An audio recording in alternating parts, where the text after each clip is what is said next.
श्री कृष्ण के अनुसार अच्छे लोगों के साथ बुरा क्यों होता है? आपने महसूस किया होगा कि जो लोग अच्छे कर्म करते हैं वो परेशान रहते हैं, वहीं जो बुरे कर्म करते हैं वो खुशी से रह रहे होते हैं। अच्छे कर्म करने वाले परेशान होते हैं कि आखिर उन्हें इतनी परीक्षा क्यों देनी पड़ रही है, जबकि जो अधर्म की राह में हैं वो खुश हैं और जिंदगी का लुत्फ उठा रहे हैं। अगर आपके मन में भी ये सवाल आया है तो आज हम आपको इसका जवाब देंगे। ये जवाब वो है जो भगवत गीता में लिखा है और श्री कृष्ण ने अर्जुन को दिया था। भगवत गीता में वर्णित कथा के अनुसार जब भी अर्जुन के मन में कोई दुविधा होती थी तो वो श्री कृष्ण के पास पहुंच जाते थे। एक बार की बात है, अर्जुन भगवान श्री कृष्ण के समीप आकर कहा कि वो दुविधा में हैं और इसका जवाब वो श्री कृष्ण से चाहते हैं। श्री कृष्ण ने पूछा कि क्या सवाल है? अर्जुन ने कहा, मुझे ये जानना है कि अच्छे लोगों के साथ हमेशा बुरा ही क्यों होता है, वहीं बुरे लोग खुशहाल दिखते हैं। अर्जुन के मुंह से ऐसी बातें सुनकर श्री कृष्ण मुस्कुराए और कहा,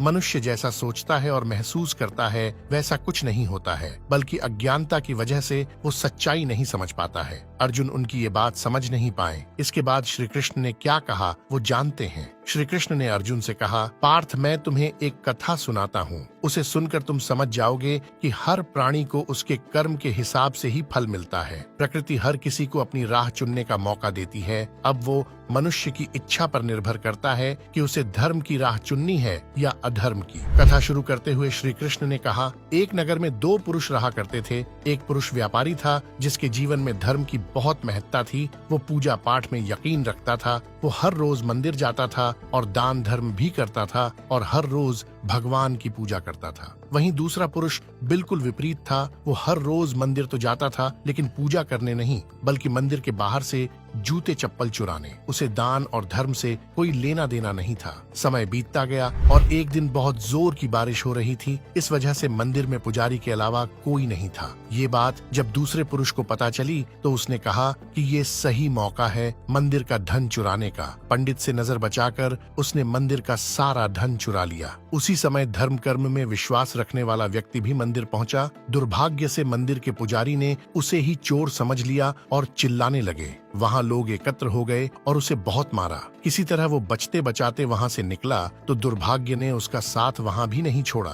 मंदिर के बाहर वो एक गाड़ी से टकरा गया और घायल हो गया। फिर वो व्यापारी लंगड़ाते हुए घर जाने लगा तो रास्ते में उसकी मुलाकात उस पुरुष से हुई जिसने मंदिर से धन चुराया था। उसने कहा, आज तो मेरी किस्मत चमक गई, एक साथ इतना सारा धन मिल गया। ये सब देखकर उसे बहुत बुरा लगा और उसने अपने घर से भगवान की सारी तस्वीरें निकाल दी। कुछ सालों बाद दोनों की पुरुषों की मृत्यु हो गई। मरने के बाद जब दोनों यमराज की सभा में पहुंचे और भले पुरुष ने दूसरे व्यक्ति को देखा तो उसे बहुत गुस्सा आया। उसने क्रोधित होकर यमराज से पूछ ही लिया, मैं तो हमेशा अच्छे कर्म करता था, दान में विश्वास रखता था, उसके बदले जीवन भर मुझे अपमान और दर्द ही मिला और इस व्यक्ति को नोटों से भरी पोटली। आखिर ऐसा भेदभाव क्यों? इस पर यमराज ने कहा, पुत्र तुम गलत समझ रहे हो। जिस दिन तुम्हारी गाड़ी से टक्कर हुई थी वो दिन तुम्हारे जीवन का आखिरी दिन था, परंतु तुम्हारे अच्छे कर्मों की वजह से तुम्हारी मौत सिर्फ एक छोटी से चोट में बदल गई। तुम इस दुष्ट व्यक्ति के बारे में जानना चाहते हो। दरअसल इसके भाग्य में राजयोग था, मगर इसके कुकर्मों और अधर्म की वजह से वो सिर्फ एक छोटी सी धन की पोटली में बदल गया। कथा सुनाने के बाद श्री कृष्ण अर्जुन से कहते हैं, पार्थ क्या अब तुम्हें तुम्हारे सवाल का जवाब मिल गया? ऐसा सोचना कि भगवान तुम्हारे कर्मों को नजरअंदाज कर रहे हैं, ये बिल्कुल भी सत्य नहीं है। भगवान हमें कब क्या किस रूप में दे रहा है मनुष्य को समझ में नहीं आता है, मगर आप अच्छे कर्म करते रहें तो भगवान की कृपा हमेशा बनी रहती है। इसीलिए अपने अच्छे कर्मों को बदलना नहीं चाहिए, क्योंकि उसका फल हमें इसी जीवन में मिलता है। इसीलिए मनुष्य का फर्ज है कि वो हमेशा अच्छे कर्म करते रहें, क्योंकि श्री कृष्ण ने गीता में भी बताया है कि किसी के द्वारा किया गया कर्म बेकार नहीं जाता है, चाहे वो अच्छा हो या बुरा।